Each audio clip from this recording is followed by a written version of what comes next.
Aujourd'hui, je reçois un homme de Dieu que j'aime beaucoup. C'est mon papa, c'est l'apôtre Edmond Barry que je vais laisser se présenter. Shalom à tous, je suis l'apôtre Edmond Barry, mari d'une merveilleuse femme, père de 3 enfants, 3 merveilleux enfants, et je suis content d'être dans cette émission. Nous savons que dans la tête des gens, en général, le terme apôtre renvoie à une personne qui a vraiment gravé les échelons dans l'église, ou une personne vraiment qui a une longue barbe, qui a de longues années d'expérience. Et on sait que c'est pas forcément la vérité. Et aujourd'hui, on aimerait vraiment savoir qu'est-ce que vous en pensez. On va plutôt voir ce que la Bible en pense. La Bible nous dit dans le livre de Luc, le chapitre 6, le verset 13, après avoir prié pendant toute une nuit, Jésus va appeler des disciples, il va en prendre 12. Et la Bible va dire qu'il leur donna le nom d'apôtre. Donc au moment où notre Seigneur Jésus va donner le nom apôtre ou appeler des gens au ministère apostolique, on va remarquer qu'ils n'ont bâti aucune église à ce moment-là. Donc déjà, le fait de penser qu'un apôtre bâtit des églises forcément pour être apôtre, c'est déjà erroné bibliquement. Deuxièmement, une question d'âge, on voit que parmi ces 12, il y avait un qui s'appelait Jean. Et Jean était un jeune homme, pour ne citer que lui. Donc ce n'est pas aussi une question d'âge. Et l'autre chose qu'on peut dire par rapport au ministère apostolique avec les disciples de notre Seigneur Jésus-Christ, c'est que déjà, il n'avait pas besoin de bâtir beaucoup, mais il y a ce caractère-là dans l'apôtre. Je veux juste préciser quelque chose, 2-3 choses. C'est pas parce que quelqu'un prophétise que c'est un prophète, mais un prophète prophétise. Donc, prophétiser fait partie d'un caractère du prophète, évangéliser fait partie du caractère de l'évangéliste, mais tous ceux qui évangélisent ne sont pas des évangélistes. Enseigner fait partie du caractère de l'enseignant, mais tous ceux qui enseignent ne sont pas des enseignants. Et de la même manière, dans le caractère de l'apôtre, effectivement, il y a le fait de bâtir, mais tous ceux qui bâtissent ne sont pas des apôtres. Donc, il faut qu'on fasse la différence entre le caractère et la mission de la personne.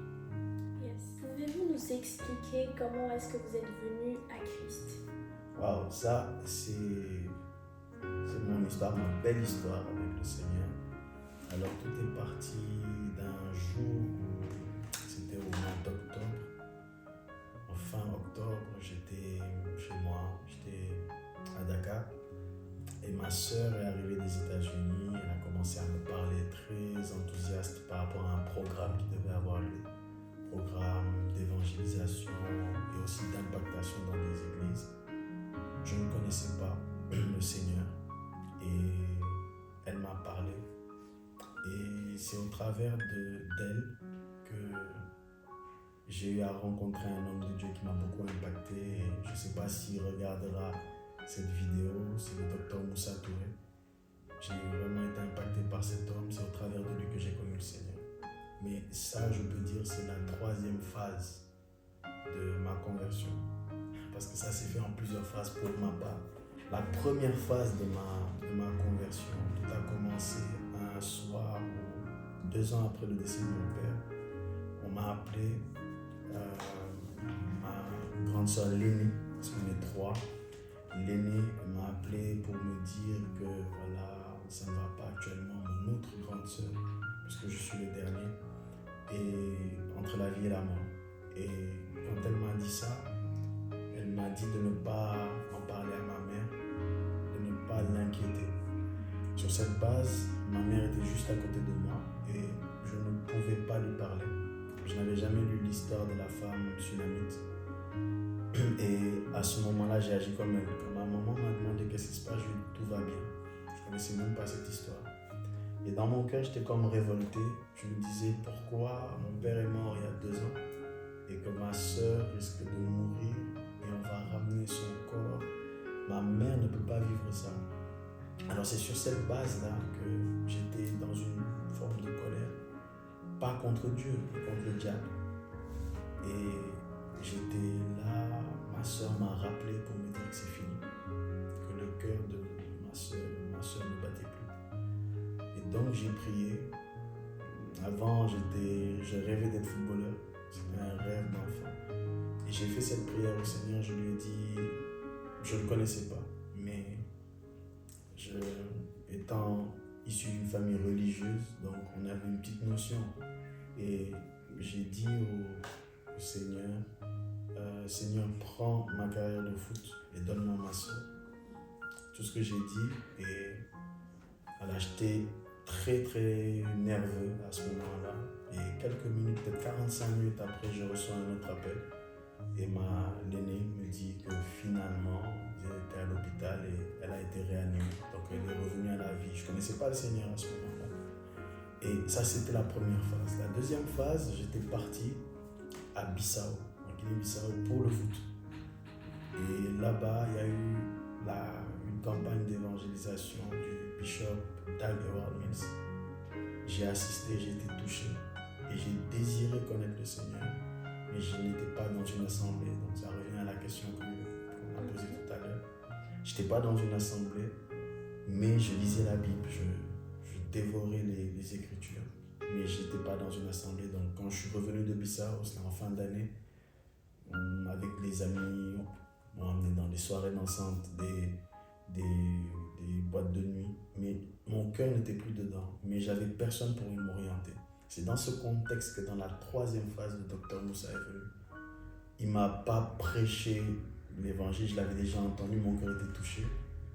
Et il m'a juste posé la question. Dès qu'il m'a regardé, il m'a dit, est-ce que tu veux donner ta vie à Jésus? Je lui ai dit oui. Et sur le coup, j'ai accepté le Seigneur. Et au même instant, il m'a demandé, est-ce que je veux recevoir le baptême du Saint-Esprit? Je lui ai dit oui.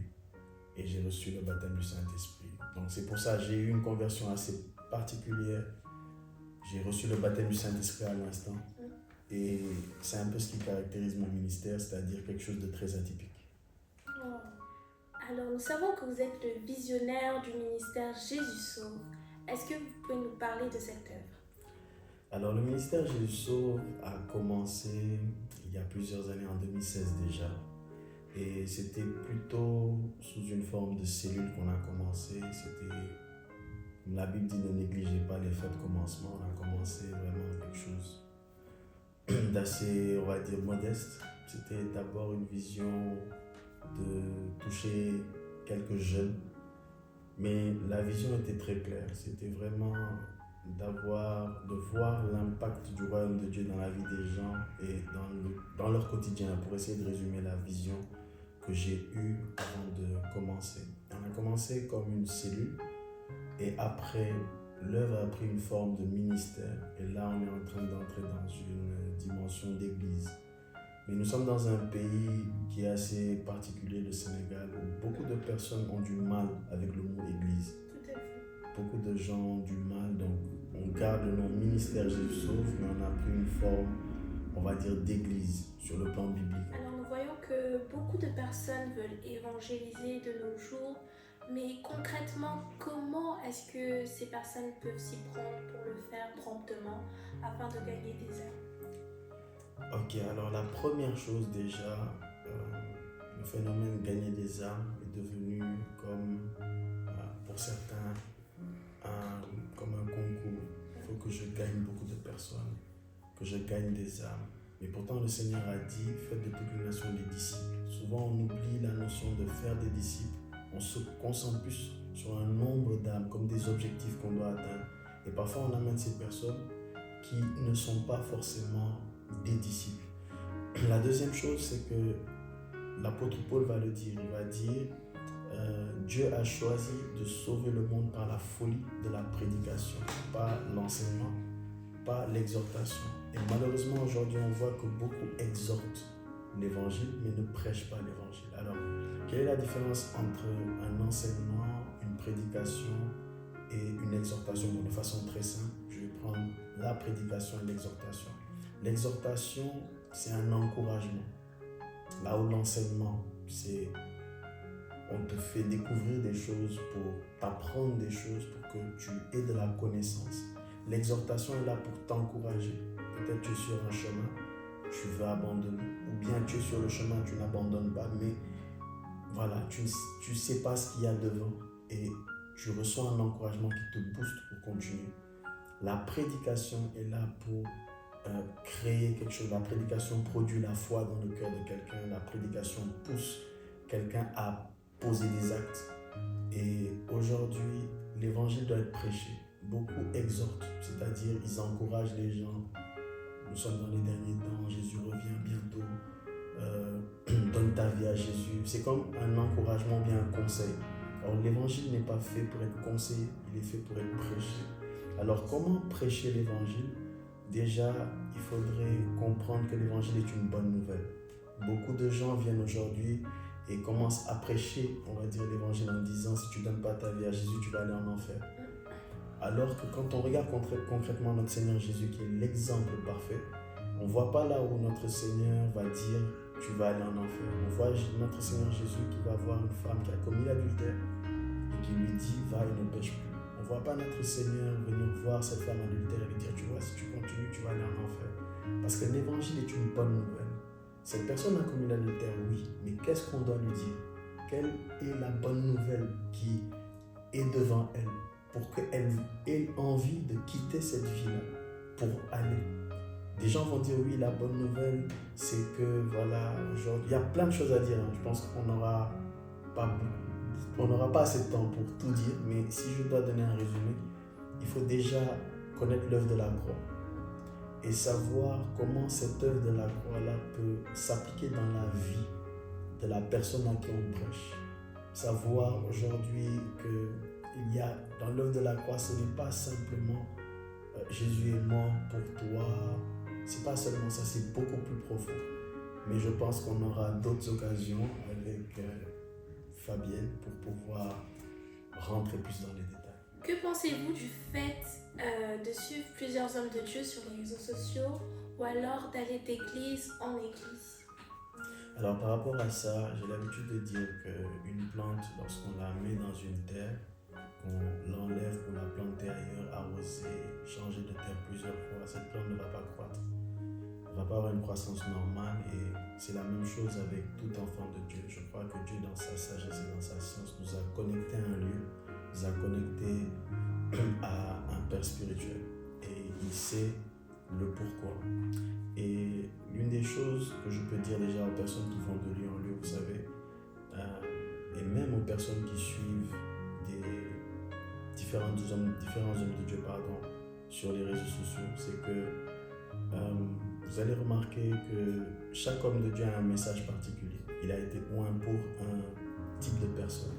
Et parfois, nous ne sommes pas ce type de personne. Et lorsqu'on est là à suivre un certain message, on est affecté. Parfois, on ne s'en rend pas compte. Mais ce que je peux recommander, c'est déjà d'être quelque part, de se nourrir quelque part, d'avoir une nourriture bien équilibrée. Et après avoir bien mangé, on peut prendre des compléments alimentaires. Mais se nourrir de compléments alimentaires ne va pas être forcément une bonne chose. Donc, est-ce que je dis aux gens de ne pas suivre sur les réseaux sociaux, les hommes de Dieu? Non. Parce que il faut savoir qu'il y a des choses qu'on peut recevoir parce que nous sommes un corps. Mais je recommande vraiment de se connecter à une assemblée, à une vision, d'être connecté là-bas, de servir là-bas. Et après, pourquoi pas de suivre tel homme de Dieu, parce que nous sommes nous tous bénis au travers des différents hommes de Dieu qui sont dans le corps de Christ. Amen. Alors, est-ce que vous avez un message à faire passer aujourd'hui au peuple de Dieu? Dans ces derniers temps, accroche-toi à Jésus, crois en sa parole, ne te décourage pas. Il dit dans sa parole que rien n'est impossible à Dieu, tout est possible à celui qui croit. Je prends mon témoignage, j'ai expliqué que ça se fait en 3 phases. Il y a des gens qui me suivent peut-être qui prient pour quelqu'un dans leur famille, pour la conversion de la personne. Parfois, on s'attend à quelque chose d'automatique. Mais très souvent, ça ne se passe pas comme ça. Moi, ça s'est fait en 3 phases et ces 3 phases-là, c'était sur quelques années. Donc, ma sœur priait pour moi et elle a vu le résultat aujourd'hui. Je veux te dire que parfois, les choses de Dieu peuvent prendre du temps, mais le plus important, c'est que ça arrive. La Bible nous le montre avec Abraham qui, quand Dieu lui a parlé pour la naissance de son fils Isaac, ça s'est passé 24 ans après. Donc je veux te dire de ne pas te décourager. de toujours suivre les principes de Dieu, de t'attacher à la parole de Dieu, de croire en Jésus. Accroche-toi à lui et crois que tout est possible. Merci apôtre, nous sommes à la fin de cette émission. Nous vous remercions d'avoir été présents ici et nous nous disons à la prochaine. Merci beaucoup. Bonjour, bienvenue dans mon émission Képen. Aujourd'hui, je reçois un homme de Dieu qui est... Top. Bonjour à tous, bienvenue dans ce ministère afin qu'on connaisse. Alors, à la base... Qu'on connaisse quoi? Vous pouvez nous parler de ce ministère afin que justement nous en sachions. Nous savons que vous êtes le visionnaire. Alors, nous savons que vous êtes le visionnaire du ministère Jésus Sauve. Est-ce que vous pouvez nous parler de ce ministère afin que nous en sachions plus? Vous pouvez nous en dire plus afin qu'on en sache plus? Pourtant, tu l'as. Et il ne s'est pas trompé. Il nous a amenés dans un endroit pour pouvoir grandir là-bas. Tout est possible à celui qui croit. Rien n'est impossible. Là, il faut comprendre.